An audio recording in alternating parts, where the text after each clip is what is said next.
Hi everyone, my name is Hannah Edelman and this is my PowerPoint presentation on the practices that I believe are the best to have success with hospitality within your hotels.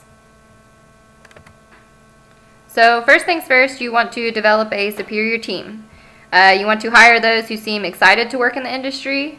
Of course, you want this individual to possess the right skills, but you want to ensure that they have the correct attitude going in.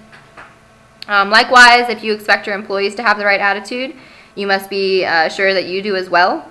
You also want to make sure that the business has a positive work environment. A happy employee is a productive employee, and if the employees feel that you care, they will go that extra mile.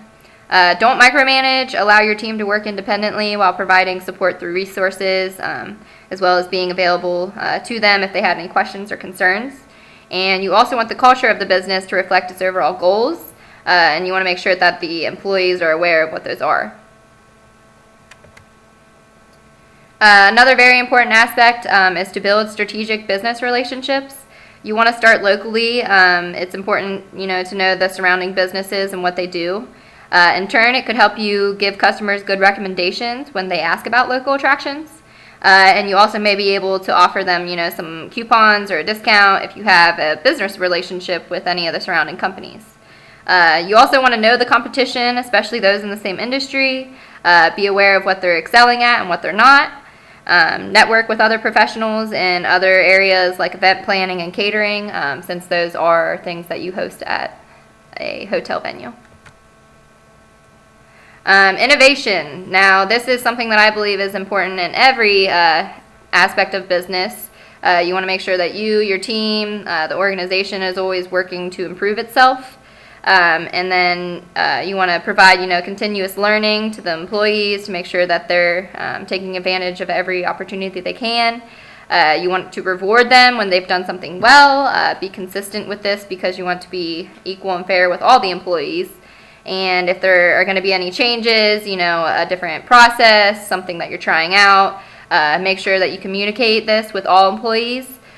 Make sure that you also talk with top-level management to make sure that you know what's going on, not only those beneath you.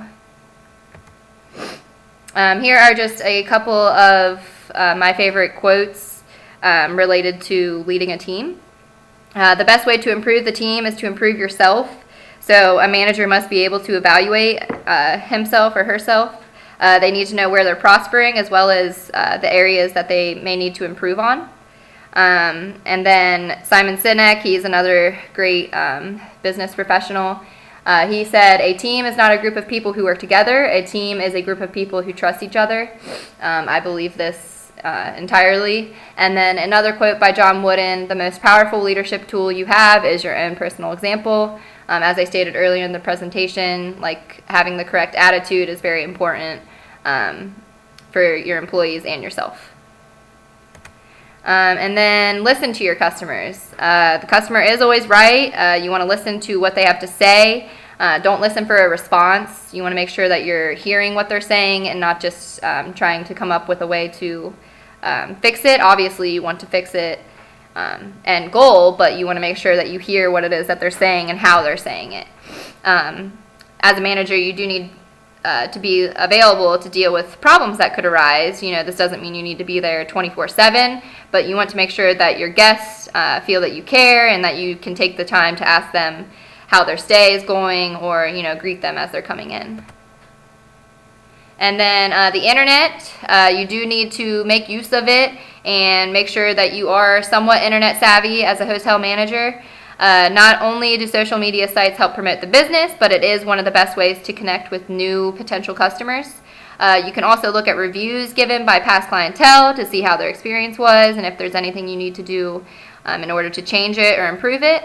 And if you want your organization's website to be the best it possibly could, you can always consult in a professional online marketer and make the suggested modifications as you see fit. You want it to suit the overall business model, so make sure that it fits that. And then also you need to have, procedures in place for any emergency that could arise. Obviously, you don't want to think that this could ever happen to your business, but it certainly could. So you need to make sure that you have effective emergency responses in place. Lastly, you want to make sure that you're balancing, your personal life and your work life separately. Set some boundaries. Just like in any job, you want to make sure that you have time for your personal life, but that you are doing what you need to do in your work life and getting those things done. And so everyone has different ways of balancing these things, so you need to find a system that works best for you and make sure that you're setting aside time to grow personally and quote-unquote recharge your batteries. Figure out the business days that are slower and use those days as your off days. Make sure that you're able to be reached if you're not going to be there, via email or text message since you are the manager. And then always make sure as well, if you're not going to be there, that you have properly trained individuals that can handle the job responsibilities while you're away. And then this is just a little fun fact about global hospitality for men and women. Women are 55% more likely to be in a hospitality field than the 45% of men.